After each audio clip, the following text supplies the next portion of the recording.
Notre société est gouvernée par le sexe. Ne pas le reconnaître et ne pas comprendre l'ampleur de ce phénomène, c'est faire preuve de beaucoup de naïveté. Vous ne pouvez pas imaginer le type de décisions qui se prennent après un acte sexuel, que ce soit provenant de l'homme ou de la femme. Beaucoup de personnes prennent les décisions les plus importantes pendant ou après un acte sexuel. Je me suis longtemps interrogé sur l'expression « la nuit porte conseil ». Je me posais la question légitime qui est celle de savoir pourquoi ce serait la nuit qui porte conseil. Pourquoi pas le jour?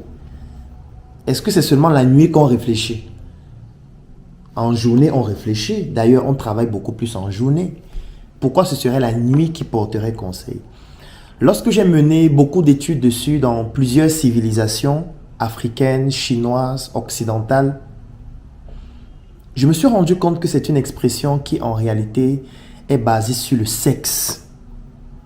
Parce que durant la nuit, on rencontre son partenaire ou sa partenaire, on discute avec son partenaire ou sa partenaire, on se fait influencer ou on se laisse influencer par son partenaire ou sa partenaire, on passe à l'acte sexuel avec son partenaire ou sa partenaire et en conclusion, le matin, on se retrouve avec de nouvelles décisions qui proviennent de l'influence de son partenaire ou sa partenaire.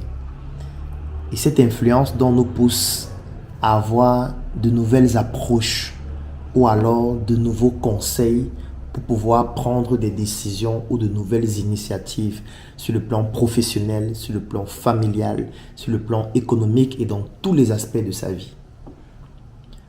Le sexe gouverne notre société au plus haut niveau. Si vous prenez les opérateurs économiques, si vous prenez les opérateurs politiques, si vous prenez toutes les catégories de la population, le sexe joue un rôle fondamental dans la démarche de notre société. Sauf que c'est un pouvoir qui est caché. C'est un pouvoir qui n'est pas visible, mais pourtant qui a une influence extraordinaire, impensable, que vous ne pouvez même pas soupçonner. Vous ne pouvez pas imaginer les décisions que prennent certaines femmes après avoir eu un rapport sexuel avec un homme. Et ces femmes peuvent être professeurs d'université, enseignantes dans un lycée, médecins, ministres, comptables dans une entreprise, directeurs d'une très grande société. Vous pensez réellement que les relations qu'elle a avec ses partenaires n'ont aucune influence sur les décisions qu'elle aura dans son ministère, dans son entreprise, à l'école, en ce qui concerne la relation qu'elle a avec les élèves et les étudiants?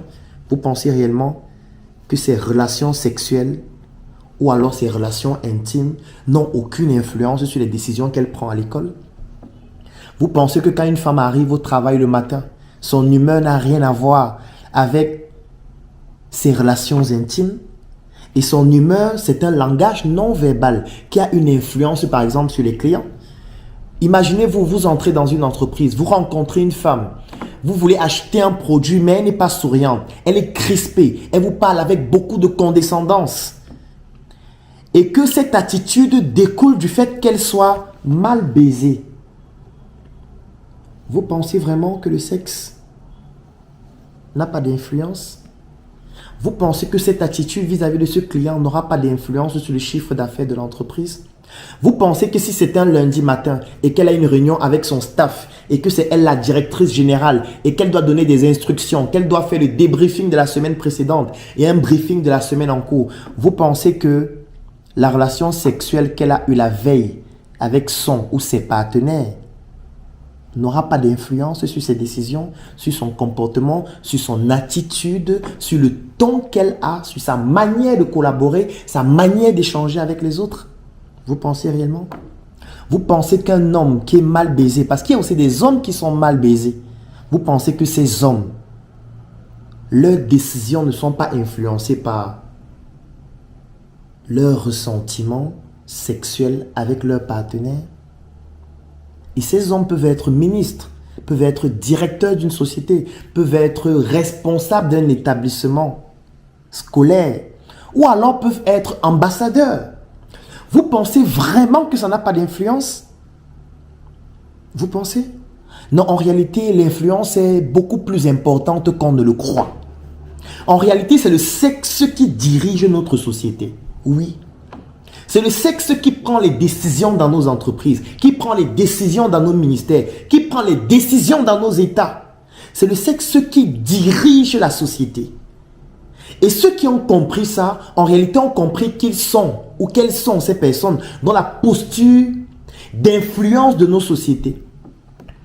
Une société dans laquelle le plaisir n'est pas un élément qu'on prend en considération comme étant un élément fondamental, c'est une société qui va se détruire. Parce que les personnes qui n'éprouvent, les personnes qui ne ressentent pas un certain plaisir ne peuvent pas jouir d'un certain bonheur.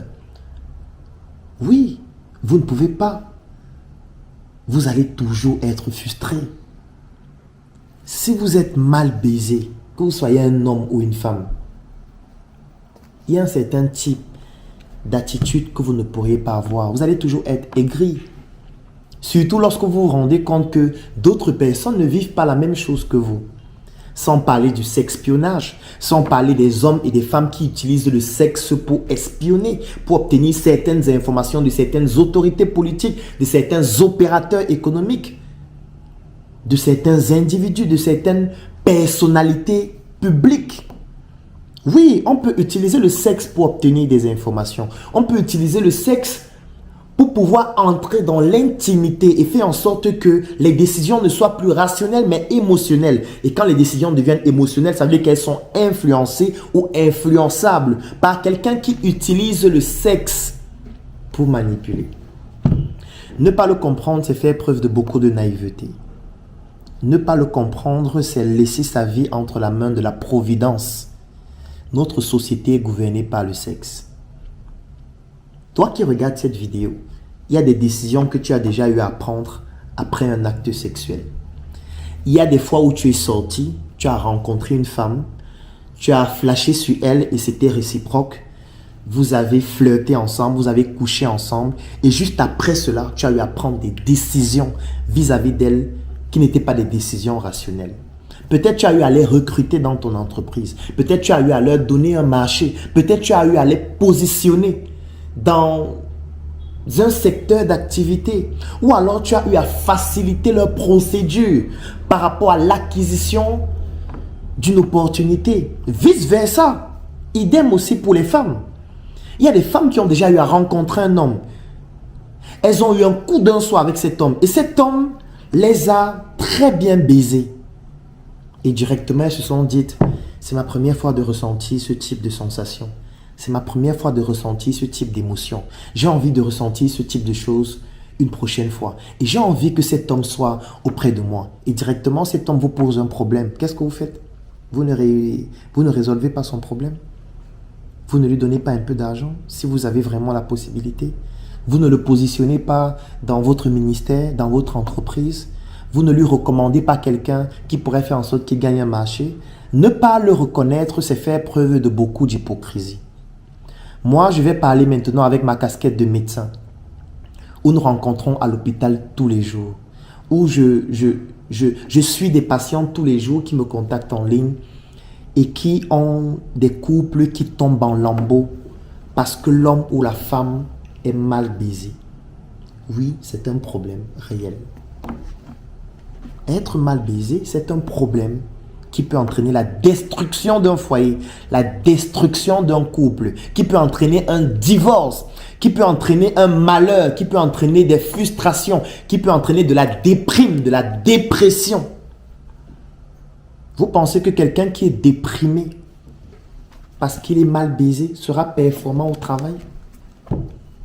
Sera créatif? Sera empathique par rapport aux problèmes que vous avez? Vous pensez réellement? Non. J'aime souvent le dire, nous devons avoir un ministère du plaisir. Ça veut dire un ministère dans lequel, quand vous entrez dans ce ministère, il y a le département des hommes et le département des femmes. Et dans ces départements, on réfléchit aux problématiques du plaisir. Comment faire en sorte que les hommes et les femmes aient du plaisir. Et quand je parle de plaisir, c'est dans sa dimension multifactorielle, y compris sexuelle.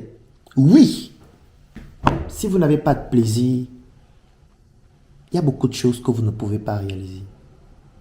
Si vous n'avez pas de plaisir, il y a beaucoup de décisions que vous ne pouvez pas prendre. Il y a beaucoup d'attitudes que vous ne pouvez pas adopter. La problématique du plaisir est une problématique fondamentale, nationale, internationale. Nous devons adresser cette problématique-là et nous devons avoir le courage d'en parler afin de pouvoir trouver des solutions, afin de ne pas laisser les personnes utiliser le poutoulou, la toté et toutes sortes de médicaments qui les détruisent au quotidien. Moi, j'ai rencontré un patient la semaine dernière qui, lorsqu'il rencontrait une femme en route, lorsqu'il regardait une femme qui est très jolie ou alors une femme qui est habillée d'une certaine façon, il éjaculait sans être en érection. Ça veut dire aujourd'hui, il a un effet indésirable du poutoulou qui fait en sorte que il regarde une femme, il est excité par cette femme, il éjacule sans être en érection en moins de 5 minutes. Vous pensez qu'un homme comme ça sera heureux? Lorsqu'il va entrer dans une chambre avec une femme, la femme qu'il a tant voulu avoir, elle va se déshabiller, elle sera magnifique. Il va vouloir la faire vibrer. Elle aussi, elle va se dire, mon homme doit me faire vibrer. Et après 3 minutes, il aura déjà éjaculé sans être en érection. Après une fellation de 2 minutes, il aura déjà éjaculé 3 litres. Et il aura encore une nouvelle érection 5 heures de temps après. Sa copine sera obligée de s'habiller, de lui dire, chérie, je sais que c'est difficile, mais bon, ça va aller, elle s'en va. Vous pensez que après cet acte, il se lève, il s'en va au boulot et il est performant? Il s'en va au ministère, il s'assoit et il prend les meilleures décisions. Vous pensez que c'est possible? Ne pas adresser la thématique de la sexualité et du plaisir dans le grand ensemble, c'est laisser notre société plonger dans la dépression. Nous devons nous intéresser au plaisir. Les personnes qui ressentent un plaisir multifactoriel dans leur vie intime, ce sont des personnes qui seront plus performantes, ce sont des personnes qui auront confiance en elles, ce sont des personnes qui vont pousser d'autres personnes à avoir confiance en elles et ce sont des personnes qui vont pouvoir réaliser des choses exceptionnelles. Très bientôt, nous allons commencer avec les chroniques sexuelles afin de pouvoir partager l'expérience de personnes qui ont eu à vivre des drames et vous montrer comment vous aussi, qui vivez les mêmes choses, vous pouvez vous en sortir. Je suis Claudel Joël Nombissier, médecin de formation parce que beaucoup de personnes ne le savent pas ou alors l'oublient souvent. Et j'ai décidé d'adresser la thématique du plaisir avec toutes les implications qui vont avec. Parce que lorsqu'on parle du plaisir, forcément, il y a des produits et des services qui tournent autour du plaisir. Et là, on tombe dans l'entrepreneuriat parce que le business du plaisir est l'un des business les plus lucratifs au monde. Et nous devons aussi pouvoir adresser ce business-là sans honte, sans tabou et avec beaucoup de maturité. Donnons-nous rendez-vous très bientôt pour nos chroniques plaisir et sexualité. Portez-vous bien. Je vous recommande aussi ce livre qui est un livre magnifique de Dora Muto, Mal baisé, qui parle du patriarcat qui s'invite sous le drap des femmes et qui explique comment la sexualité peut révolutionner votre vie. C'est le livre que je lis actuellement et je vous le recommande vivement. Portez-vous bien.